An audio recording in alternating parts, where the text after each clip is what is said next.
Turbo Trading with head trader Robert Knight, MBA.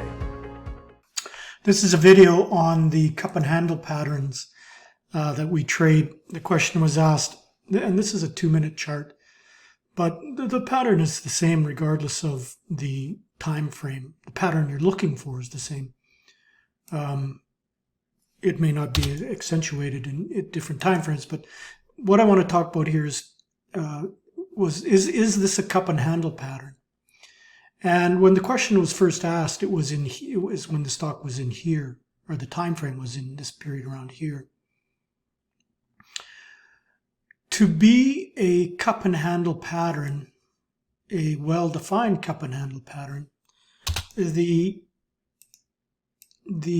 rim of the cup has to be equal to the previous highs.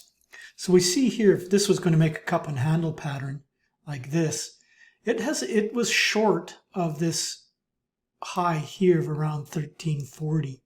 It only made it to 13.25. Now, same thing here. This, in a sense, or this actually is what I would call a wedge pattern, where you have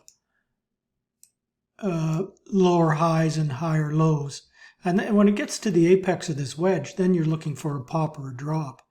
But this is not a cup and handle pattern. Because the subsequent highs are lower than the previous highs. So in effect, this is actually a wedge pattern. And this is a key point, and I've said this before. The key point is that if you think this is a cup and handle pattern and nobody else in the world, or the vast majority of people, don't see this as a cup and handle, then you're going to be buying a stock that nobody else is recognizing, and there's not going to be any movement in the stock that you might get if everybody else agreed with you and said, yeah, that's a cup and handle pattern. So, but in effect, or in actual fact, this is a wedge pattern, and it may be popping here. Now, if we take a shorter time frame, maybe look at this pattern here. Here's your double cup, here's your handle. Now it's popping over through.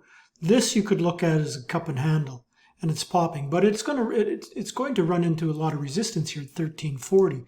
So when you're looking at a cup and handle pattern, you want to find a cup and handle where the lip of the cup is at the key resistance, not below it. In this case, you've got a cup and handle, but it's below this resistance level here at 1340. So maybe it breaks out, it gets a bit of a move, but it's going to run into resistance there, and then, in here at 14. This ISIG, this is a good example of a cup and handle pattern. Let me just see if I can get it here.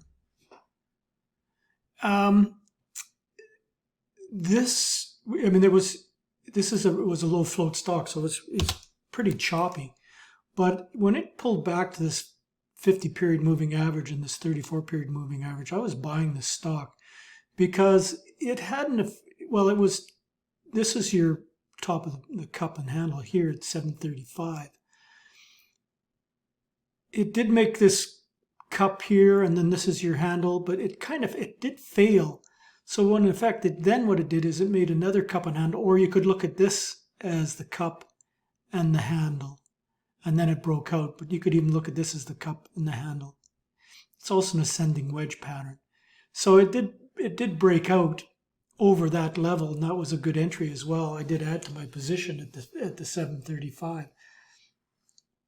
My average on this was 680.